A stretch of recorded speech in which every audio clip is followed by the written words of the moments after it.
కింద పెట్టాలి నేను కొట్టుకుంటాను. అమ్మ సమంత పెళ్లి చేసుకుంది ఈరోజు, సెకండ్ పెళ్లి, ఎలా చూస్తారు మీరు?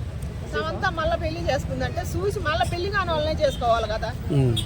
ఫస్ట్ బాగా చేసుకుంది, ఆ బంధం ఎగటించినప్పుడు రెండోసారి చేసుకునేటప్పుడు ఆలోచించి నిర్ణయం తీసుకోవాలిగా.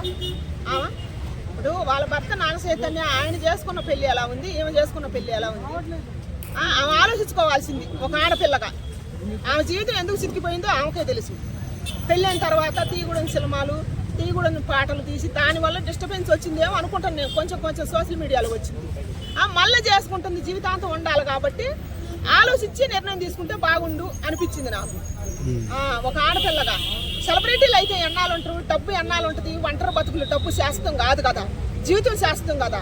కొంతమంది సెలబ్రిటీలు ఎందుకో జీవితాన్ని ఇట్లా సర్వనాశనం చేసుకుంటున్నారు. డబ్బు కోట్లకు ఉంటుంది, డబ్బు లేనట్టు లేదు. క్యారెక్టర్లు ఎందుకు పాడు చేసుకుంటారో అర్థం కావట్లేదు. సమంత మళ్ళీ రెండోసారి కూడా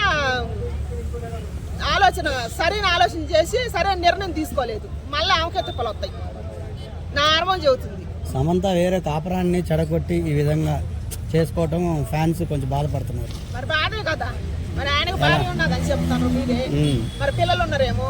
ఒక హీరోయిన్గా వ్యక్తిగతంగా మనిషి మంచిదేనాయా, దాన ధర్మాలు చేయటం కానీ దేనికైనా.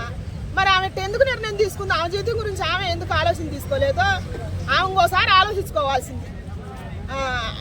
హీరోయిన్గా కాకుండా, ఒక సెలబ్రిటీగా కాకుండా, ఒక ఆడమడిచిగా ఆలోచించి నిర్ణయం తీసుకుంటే బాగుండేదే.